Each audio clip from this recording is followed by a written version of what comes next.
Tout à l'heure, on évoquait l'éducation Montessori. Je te propose de te parler de l'éducation ghettosori. Alors, j'aime pas du tout le terme, mais c'est un terme qui a été inventé au départ un petit peu pour se moquer de l'éducation Montessori. Ah, ghetto, le ghetto. Oh, d'accord, ok. Voilà, c'est pour ça que j'aime pas du tout le terme. Ok. En gros, ce sont les mamans qui sont aux antipodes De ce que je suis. de l'éducation Montessori, de l'éducation dite par la bienveillance. Je te propose de regarder une vidéo de l'influenceuse Jazz. Je suis une maman ghetto-souris, bien sûr que parfois mon enfant, dans une queue, quand il m'énerve, je le pince. Et quand il dit aïe devant les gens, je fais genre ah, mais qu'est-ce qu'il y a mon cœur? Je suis une maman ghetto-souris, bien sûr que quand on est dans un parc ou quelque chose, je dis toujours à mon enfant, si on te touche, tu lui tires un gros coup de pied.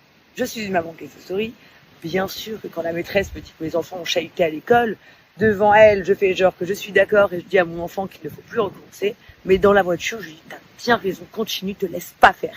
Je suis une maman ghetto-souris, donc j'avoue que parfois je donne les iPads à mes enfants à table ou devant un film ou au lit pour qu'ils arrêtent de parler et qu'ils me laissent tranquille. Je suis une maman ghetto-souris.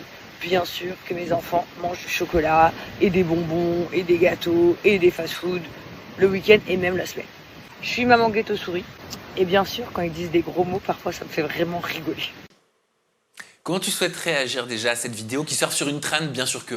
Alors, déjà, je pense que de ce que j'ai vu passer sur les réseaux, Jazz a l'air d'être une très bonne maman. Elle a plusieurs enfants. Elle a plusieurs enfants. Donc déjà, ça doit être plus dur que moi. Moi, j'en ai qu'une et déjà, c'est dur. Alors, si elle en a plusieurs, c'est encore plus dur. Alors, dans ce qu'elle a dit là, il y a des trucs où je suis d'accord avec elle et un autre truc, non. Mais ça, je pense que c'est propre à chacune. Bien sûr, je te propose qu'on se refasse l'énumération. Allez. Est-ce que toi, tu pourrais pincer ton enfant dans une queue parce qu'il crierait trop, il chahuterait un petit peu, et s'il a mal, tu te retournes et tu souris aux gens? Non, pas ça. Je pourrais être ferme, lui faire les gros yeux, lui prendre le bras, lui dire ça suffit, mais c'est tout.